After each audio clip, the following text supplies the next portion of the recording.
నమస్కారం అండి. అంతా బాగున్నారు కదా? నేను మీ సీతారామరాజు. మనం ఈరోజు ఈ వీడియోలో ఒక ప్రముఖ కోటను మీకు పరిచయం చేయకపోతున్నాను. ఈ కోట కూడా పశ్చిమ గోదావరి జిల్లాలో ఉన్న కోట, ఎంతో ప్రసిద్ధి చెందిన కోట. ఆ గ్రామం నుంచే ఇప్పుడున్న ప్రభాస్ కానీ, అలాగే గతంలో కృష్ణంరాజు గారు కానీ, చిరంజీవి కానీ, వీరంతా కూడా సినీ చిత్ర వినీల ఆకాశంలో వెలిగిన వారే. ఇప్పుడు ఆ ఊర్లోనే ఉన్నాం, ఆ కోట ముందే ఉన్నాం. ఈ విషయాలు చాలామందికి తెలుసు, చాలామంది చెప్పారు. నేను కూడా మరోసారి మీకు ఈ కోట గురించి చెప్పే ప్రయత్నం చేస్తాను. మీరు కూడా ఈ వీడియోని స్కిప్ కాకుండా పూర్తిగా చూడండి. ఈ మొగల్తూరు కోటకి రావాలంటే భీమవరం నుంచి 20 కిలోమీటర్ల దూరంలో ఉంటుంది. ఇటు నరసాపురం నుంచి ఒక 10-15 కిలోమీటర్ల దూరంలో ఉంటుంది. విజయవాడ నుంచి అయితే 100 కిలోమీటర్ల దూరంలో ఉంటుంది. ఇక్కడికి రావడానికి ట్రైన్ సౌకర్యం ఉంది, బస్సు సౌకర్యం ఉంది, అన్ని సౌకర్యాలు ఉన్నాయి ఇక్కడ. మనం ఇప్పుడు మొగల్తూరు కోటలోనే ఉన్నాం. మన వెనుక ఇది కనిపించేది మొగల్తూరు కోట. ఈ కోట ఎంతో ప్రసిద్ధి చెందిన కోట. ఈ మొగల్తూరుకి మరో పేరు కూడా ఉండేది, కేతకీపురం అని. గతంలో కేతకీపురం అనే పిలిచేవారు. కాలక్రమేణా అది మొగల్తూరుగా మారిందనుకోండి. మనం ఇప్పుడు ఈ మొగల్తూరు కోట ముందు ఉన్నాం. కోట చూడవచ్చు. ఈ కోట సుమారు 25 ఎకరాల విస్తీర్ణంలో ఉంది.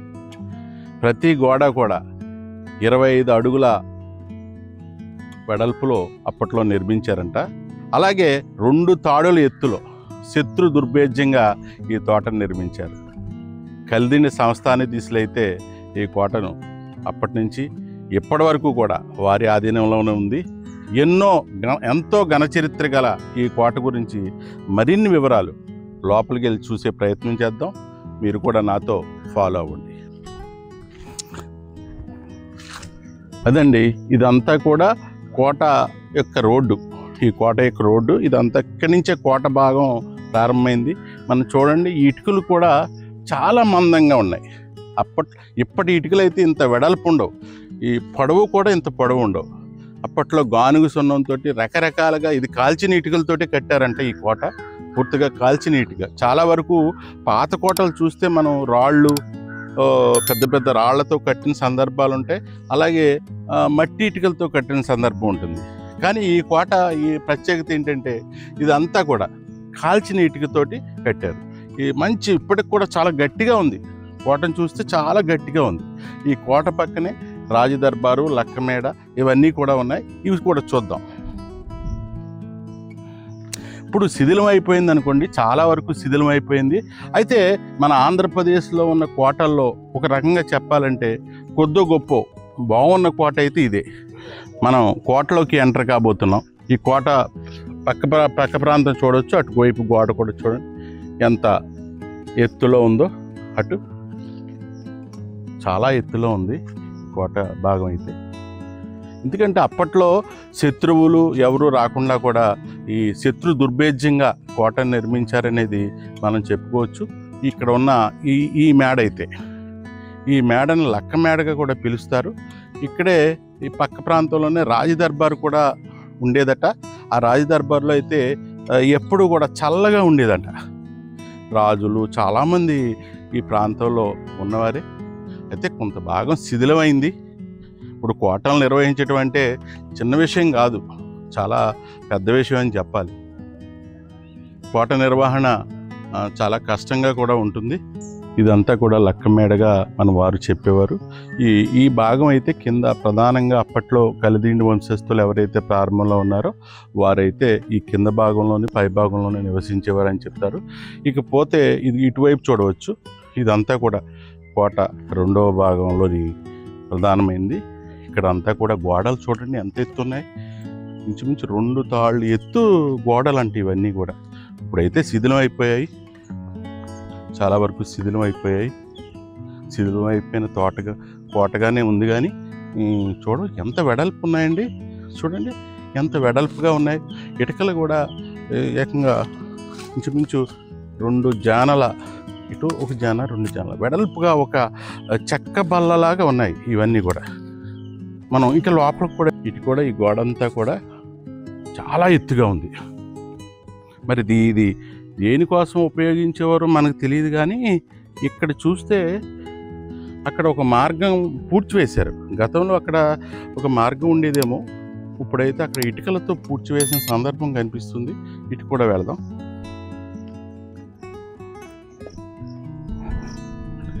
ఇవన్నీ మెయింటెనెన్స్ లేక శిథిలం అయిపోయాయండి. ఇది కూడా ఒక హౌస్లా ఉంది. ఇది ఒక హౌస్లానే ఉంది. చెట్లు వచ్చేసినాయండి. చెట్లు అవి ఇష్టం చాలా వరకు వచ్చినాయి, చెట్లు వచ్చేసినాయి. అయినప్పటికీ గోడలు చాలా బాగున్నాయి చూడండి. సిమెంట్ కూడా చెక్కు చెదరలేదు, చెక్కు చెదరకుండా చాలా బాగుంది. ఈ ప్రాకారం అంతా కూడా చాలా చాలా ఇదిగా కట్టారు. 1 2 3 4 ఈ గదులన్నీ కూడా మరి అప్పుడు చాలామంది రాజులకు సంబంధించి పరిచారికులు వాళ్ళంతా ఉండేవారంతా, వారందరి కోసం మరి క్వార్టర్స్ కిందనే చాలా బాగుంది. అటు చూడండి ఎంత బాగుందో. లోపలికి కూడా ఒకసారి చూపించే ప్రయత్నం చేయి. ఎన్ని గదులు ఉన్నాయండి. ఇవన్నీ మరి దేనికోసం వాడేవారో తెలియదు. మనకు తెలుసుకుందామన్నా దీనికి సంబంధించిన వ్యక్తులు కానీ, దీనికి సంబంధించిన మనుషులు కానీ ఎవరు కూడా మనకి వచ్చి చెప్పే పరిస్థితి లేదు. అందుకే నేనే చూపిస్తున్నాను ఇవన్నీ. నేనే ఈ గదులన్నీ చూపిస్తున్నాను. పైన కూడా చూడండి. ఇప్పుడు ఇల్లు అయితే ఇంత ఎత్తు నిర్మించరు, చాలా ఎత్తుగా ఉన్నాయి. ఇటువైపు గోడ భాగం కూడా చూడండి. ఇటువైపు గోడ అయితే ఎక్కడా చెక్కు చెదరలేదు, చాలా వరకు అంతా కూడా బాగానే ఉంది.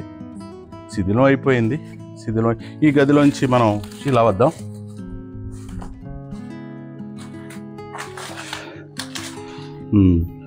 పైన కూడా ఆ పెంకుతోటి చక్కగా, ఇప్పుడైతే స్లాబ్లు వేసేవారు, చెక్క కింద భాగంలో వేసి పైన పెంకు అమరిక చేశారు.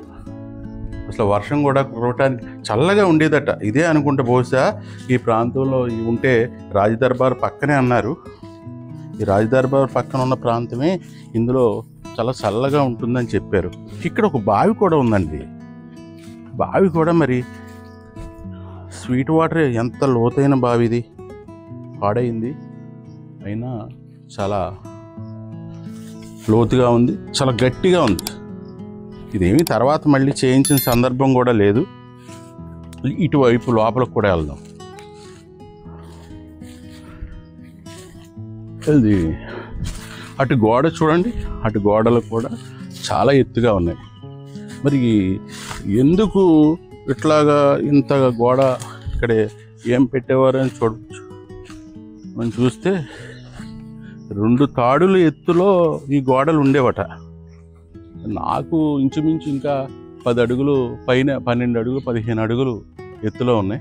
ఆ గోడ కూడా అంతే, అటు కూడా అంతే, అట్లాగే ఉంది. ఇవన్నీ మెయింటైన్ చేయాలంటే చాలా కష్టమైన పని.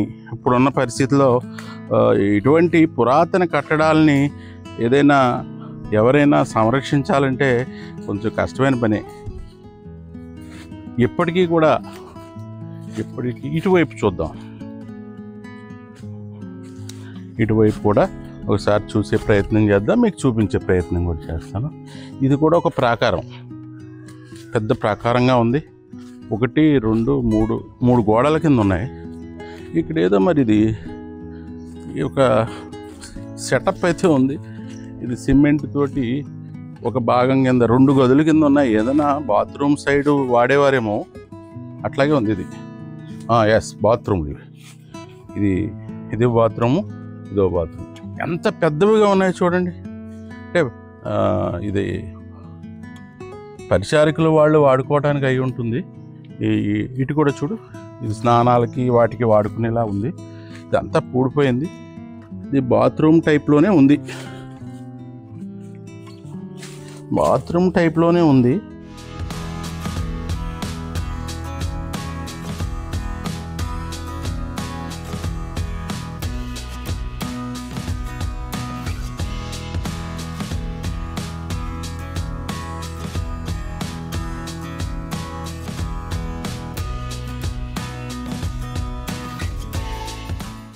గోడలన్నీ అయితే ఇప్పటికీ కూడా చెక్కు చెదరకుండా ఉన్నాయి.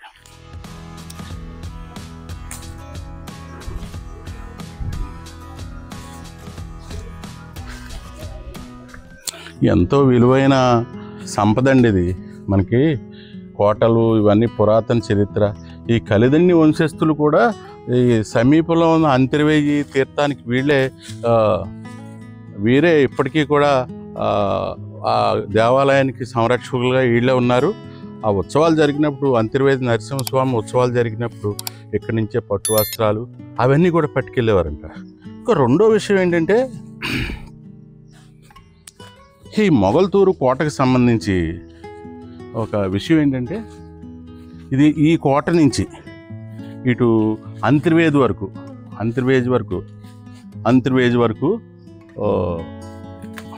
సొరంగ మార్గం ఉండేదండి. ఆ సొరంగ మార్గం ద్వారా మన నరసాపురం దగ్గర కూడా అడ్డుగా గోదావరి వస్తుంది.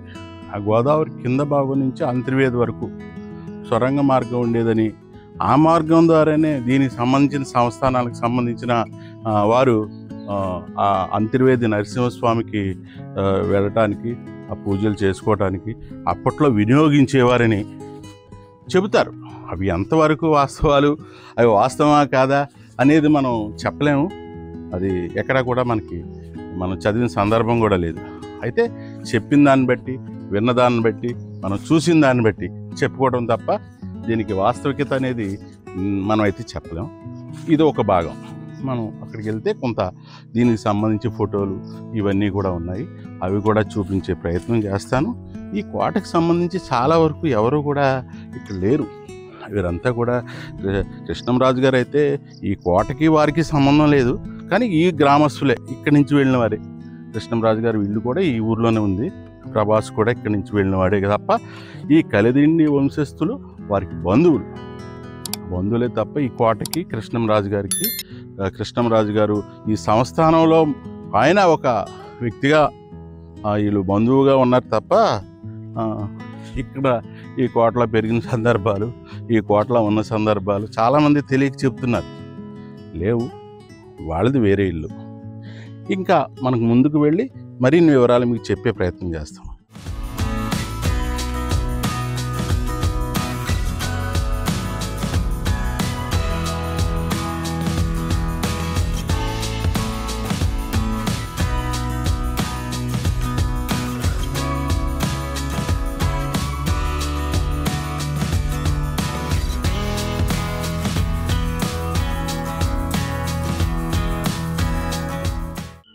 ఈ కోటకి సంబంధించి ఎంతో కొంత సమాచారం ఉందంటే ఇక్కడే ఉంది, ఈ ఇంట్లోనే ఉంది.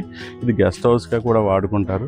ఇక్కడ కొంత సమాచారాన్ని అయితే వారు పెట్టినట్టు అవి అక్కడ ఫోటోలు అవి కూడా ఉన్నాయి. వాటిని చూపించి మీకు కొంత సమాచారాన్ని అయితే ఇస్తాను, మీరు కూడా చూడండి.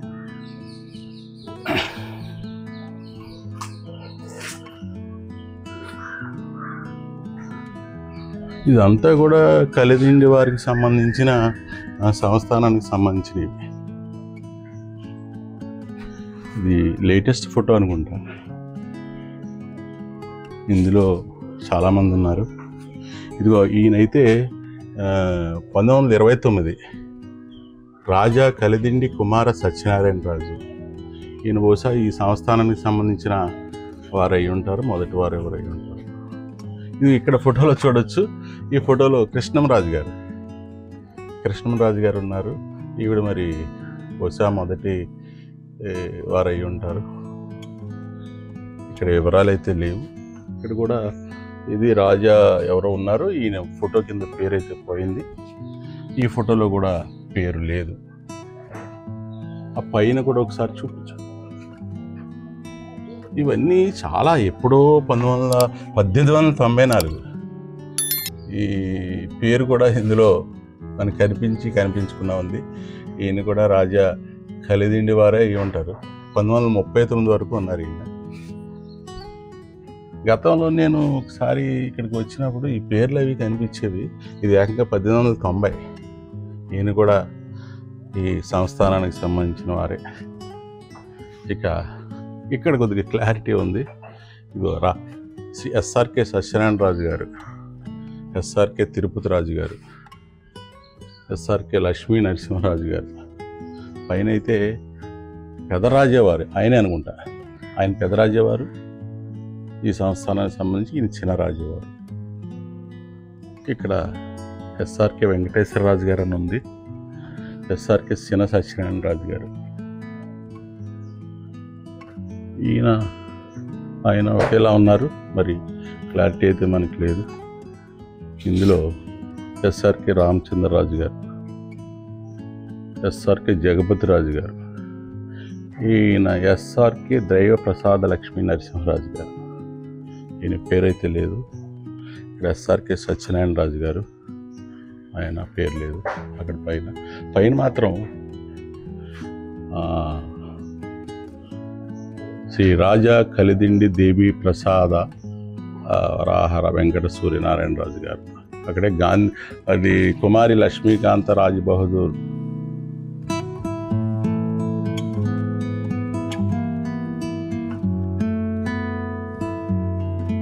ఈ ఊరికి ప్రెసిడెంట్ కూడా చేశారు ఆయన. అయితే కొంత సమాచారం మనం చెప్పగలిగాం, కానీ ఈ కోటకు సంబంధించి చాలా ఎక్కువ సమాచారాన్ని మనం ఇవ్వవచ్చు. అయితే సంబంధికులు ఎవరైనా ఉంటే పూర్తి సమాచారం ఇచ్చే ప్రయత్నం చేద్దాం. ఇక్కడైతే మనకి సంబంధికులు ఎవరో కూడా లేకపోవటం, అలాగే గ్రామస్తులకు పూర్తిగా తెలియకపోవటం, ఈ కారణాల వల్ల ఉన్నంతలో ఈ వీడియో నేను చేశాను. ఇందులో అయితే నాకు తెలియని అంశాలు అయితే చెప్పలేదు. నాకు తెలుసున్న అంశాలు, ఉన్న పరిస్థితి, ఇక్కడ స్థానికంగా నేను చూసింది మాత్రమే ఈ వీడియోలో మీకు చెప్పగలిగాను. మీకు నచ్చితే ఖచ్చితంగా ఈ వీడియోను షేర్ చేయండి, లైక్ చేయండి, సబ్స్క్రైబ్ చేయండి. ఉండనా మరి మరో వీడియోతో మీ ముందుంటా.